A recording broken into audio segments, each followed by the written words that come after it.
안녕하세요. 기고만장 기자실 임지은 기자입니다. 코스피 지수가 장 초반 하락하는가 싶더니 외국인이 매수세로 전환하면서 1980선에서 등락을 거듭하고 있습니다. 이런 장 대응하기 참 어려운데요. 기고만장이 함께하겠습니다. 먼저 오전장에서 꼭 살펴봐야 될 내용들 짚고 넘어가겠습니다. 오늘 장 체크 포인트 살펴보시죠.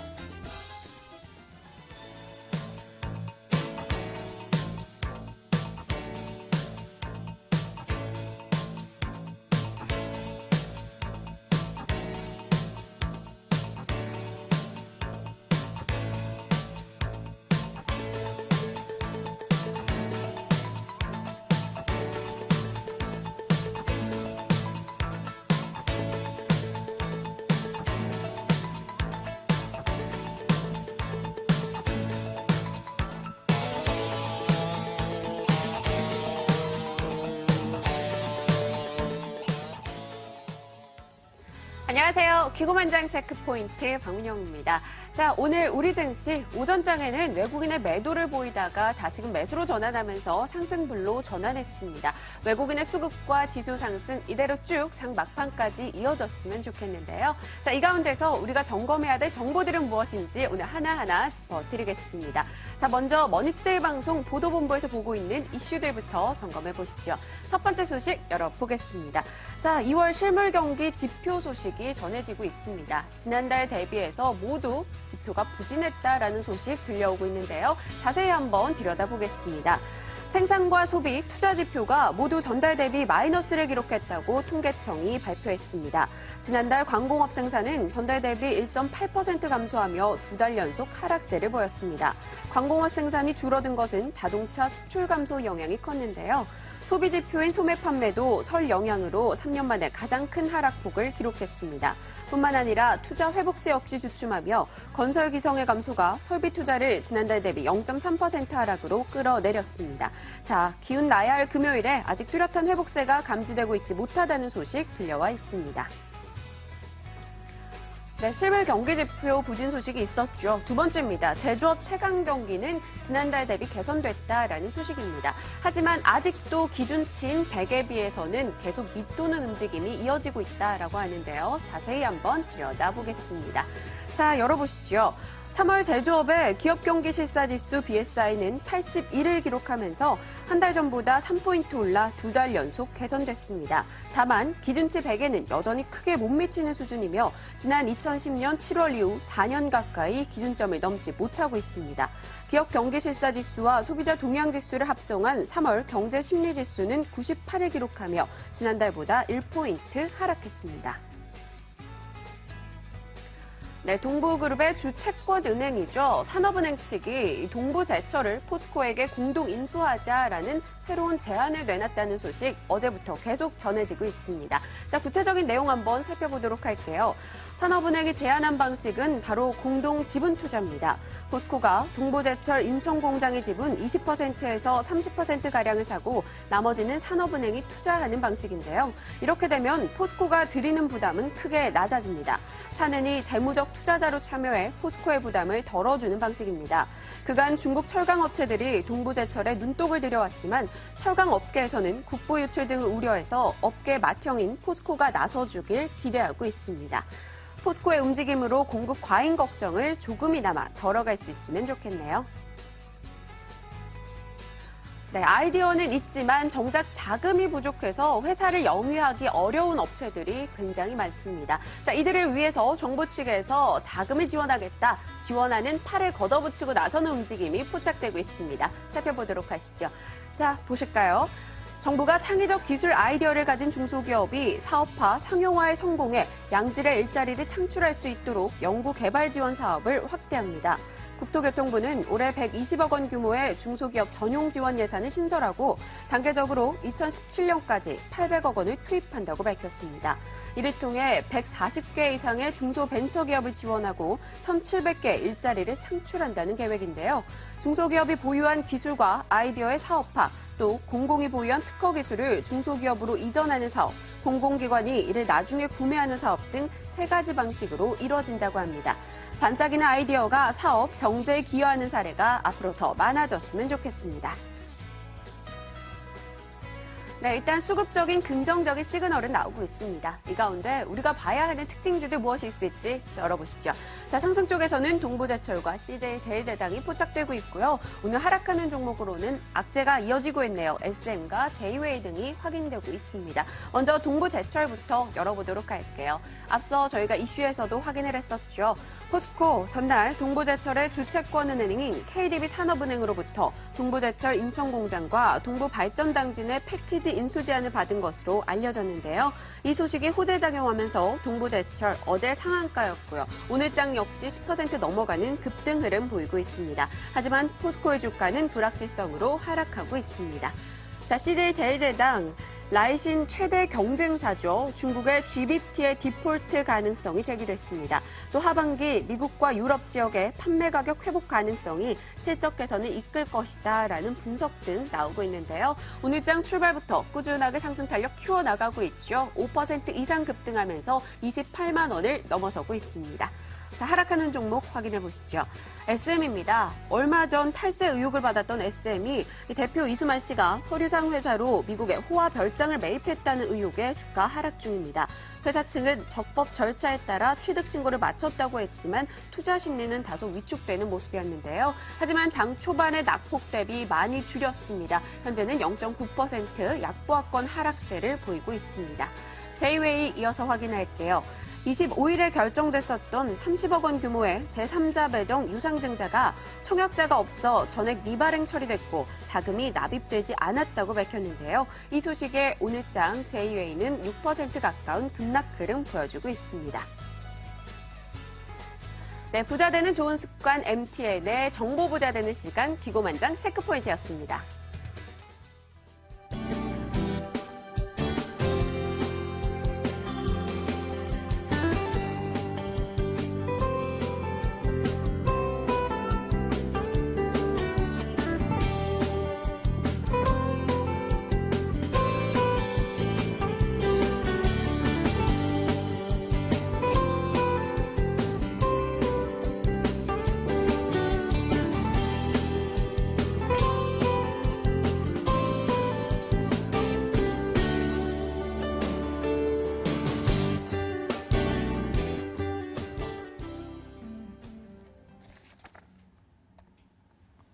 네, 코스피가 장 초반에 숨고르기 장세를 보이더니요.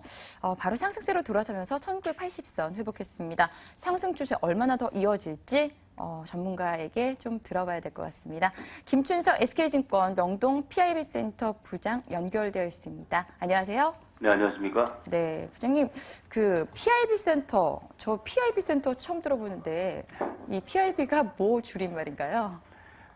프라이빗 인베스트먼트 뱅킹. 아, 인베스트먼트 뱅킹. 예, PB센터에서 약간 좀 변형된 듯한. 예, 좀 더 전문적인 어떤 그 서비스를 제공해주는 그런 걸로 생각하시면 될 것 같습니다. 네, 알겠습니다.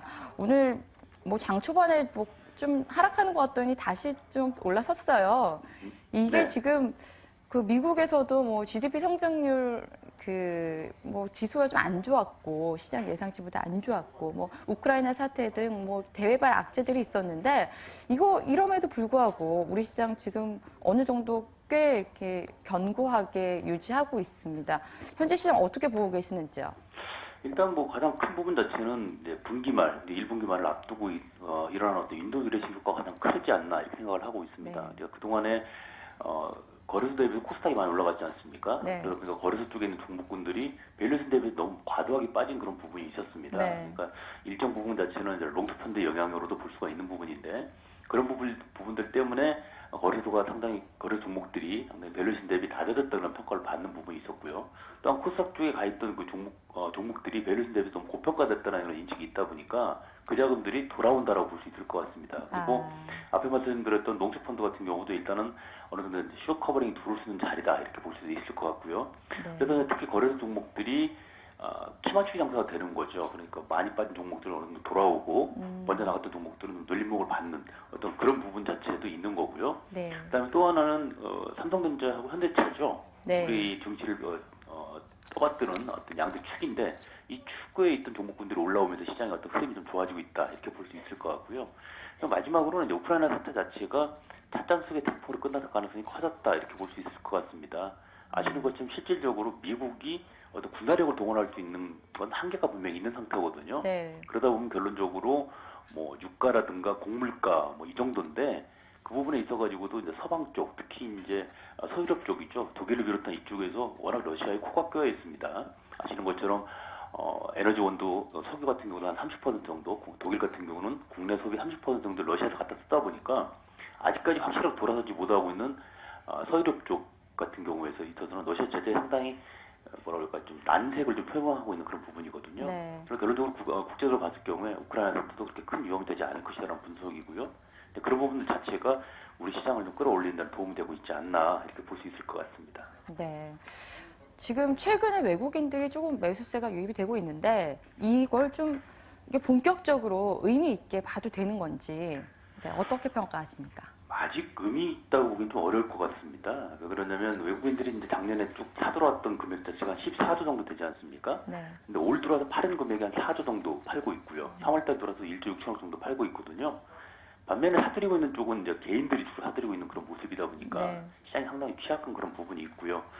일단 외국인들이 진짜 의미 있게 매수가 들어온다라고 볼 수 있으려면 4월은 돼봐야 될 것 같아요. 지금 네. 아시는 것처럼 4월 1일 날 되게 되면 일본의 소비가 예상되지 않습니까?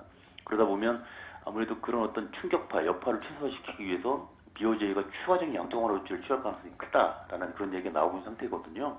그래서 그게 나왔을 때 있어가지고 일본과 마찰적 경쟁 관계에 있는 우리나라 정치를 과연 어떻게 판단해 줄 것이냐라는 부분 자체. 그래서 그때도 만약 외국인들이 우리 주식 사줄 수 있을 것이냐를 한번 따져봐야 될 것 같습니다. 그래서 어차피 이제 내일 모레 3월 31일이면 1분기가 끝나기 때문에 일단 2, 4분기에 어떤 외국인 모습을 보이냐에 따라서 이게 의미 있는 반전인지 단순한 어떤 바닥에서 반등인지 여부를 판단할 수 있을 것 같습니다. 네. 오늘 장에서 좀 특징주를 살펴보니까 동부제철 그 인천 공장 있잖아요. 그게 네. 포스코에 뭐 이제 인수된다 뭐 이런 얘기가 들리면서 급등하고 있는 모습입니다. 지금 현 구간에서 어떻게 접근하면 좋을까요? 이게 상당히 애매한 부분인데요. 아시는 것처럼 산업은행이 포스코에 패키지를 내놨지 않습니까? 사실은 동부제철 인천 공장하고 당진에는 동부발전 당진을 묶어내놨는데 포스코가 관심을 가지고 있는 건 사실은 그 동부발전 당진인 것 같습니다. 네. 그리고 실질적으로 고로 업체, 용광로를 운영하고 있는 포스코 입장에서는 전기료 업체인 동부제철 같은 경우는 크게 어떤 관심사가 들어갈 수 있는 부분은 아닙니다. 단지 산업은행이 70~80%를 인수를 해주고 네. 정부적 투자로 작용을 해서 포스코가 한 20%만 투자를 한다고 친다면 네. 적은 비용을 들이고 경영권을 가져가는 어떤 효과가 있을 수 있을 겁니다. 그래서 그렇게 본다고 친다고 보면 동부제철 주가가 여기서 추가적으로 날아간다고 보기 좀 어렵지 않겠느냐라는 생각이고요. 왜냐하면 지금 포스코가 동부제철 실사하는 데만 한 3주 정도를 좀 예상을 하고 있다 보니까 3주랑 상당히 긴 시간 아니겠습니까? 그래서 네. 여기서 추격 매수를 하기는 좀 부담스럽다 이렇게 말씀드릴 수 있을 것 같네요. 네. 지금 구간에서 좀 추격 매수를 하기는 좀 부담스러운 가격이다 이렇게 평가를 해주셨습니다. 최근에 SM 뭐 이렇게 여러 가지 악재들 겹치면서 지금 주가 하락이 이어지고 있는데 SM 같은 경우는 어떻게 평가하십니까? 당분 접근하기는 좀 어려울 것 같습니다. 사실 주가 자체는 상당히 매력적인 가격까지 떨어져 있는 상태인데요. 지금 보시는 것처럼 국세청의 특별 세무조사가 들어가 있는 상태라고 알려지고 있는 상태였었고 그 자체가 소속 가수들의 해외 수입 자체를 은닉했다라는 얘기였는데 이번에는 구체적으로 그 은닉한 자금을 가지고 조세업체의 텍스 컴퍼니를 만들어서 이승만 회장 개인의 호화 저택을 구입했다. 이렇게 구체적인 정황 증거가 나온 부분이거든요. 그렇다면 기업의 도덕성을 상당히 중요시 여기는 그 박근혜 정부의 어떤 습관까지도 본다고 친다면 네. 주가가 회복되기는 쉽지 않을 걸로 보여지고 있습니다. 그래서 가격이 싸다게도 지금 들어갈 게 아니고 좀 수사 추이를 좀 지켜보고 이 칼날이 좀 피해간 다음에 이 바람이 좀 지나간 다음에 접근하는 게 낫지 않겠나 그런 네. 생각을 하고 있습니다. 네. 일단은 조금 더 지켜봐야 되겠다. 지금 매수하기엔 약간 좀 어려운 시점이다 이렇게 판단을 하셨습니다. 다음 주에 이제 삼성전자 잠정 실적 발표되는데요. 어닝 시즌 본격적으로 이제 시작이 됩니다. 개인 투자자들 어떤 전략 필요할까요? 일단 삼성전자의 실적이 다음 주에 나오는데 지금 국내에서 발매는 어제부터 되기 시작했지 않습니까? 네. 근데 눈에 띄는 게 갤럭시 S4 관련되어 가지고 한 10만 원 정도 싸진 가격으로 나왔다는 부분이거든요. 네. 그렇게 됐을 경우에는 일단 중요한 부분은 삼성전자 휴대폰에 납품하는 휴대폰 부품주들의 이제 주가를 좀 봐야 될 것 같은데, 결론적으로 S4보다 더 향상된 기능을 가진 S5가 가격이 싸졌다는 자체는 뭐냐면 부품 업체들의 단가가 막 깎인다는 얘기가 됩니다. 네. 그래서 그런 부분을 좀 지켜봐야 될 것 같고요. 다음 주에 삼성전자 실적이 시작되지만 중요한 건 그동안의 시장의 어떤 가이던스, 시장의 눈높이가 낮아졌다는 부분입니다. 그러니까 예전처럼 삼성전자한테 큰 어떤 기대를 안고 있다는 부분이죠. 그런데 그것보다 좀 더 높은, 약간이라도 높은 실적이 나온다고 친다면 오히려 그 기저효과로 인해서 더 큰 반향이 나올 수 있는 부분입니다. 그래서 일단 삼성전자 실적이 상당히 중요할 걸로 보여지고 있고요. 마찬가지로 4월 8일부터는 미국의 그 알코올을 시작으로 해서 미국의 1사분기 어닝 시즌 시작이 됩니다. 그래서 그거하고 맞물리는 부분을 본다고 친다면 그런 종목군들을 좀 찾아내는 노력이 필요할 것 같고요. 일단 가장 중요한 부분 자체는 일단 실적이 잘 나오는 거겠죠. 예. 네. 네, 실적이 잘 나오기를 기대하면서 부장님과 마무리 인사 짓도록 하겠습니다. 김춘석 SK증권 명동 PIB센터 부장이셨습니다. 고맙습니다. 네, 감사합니다.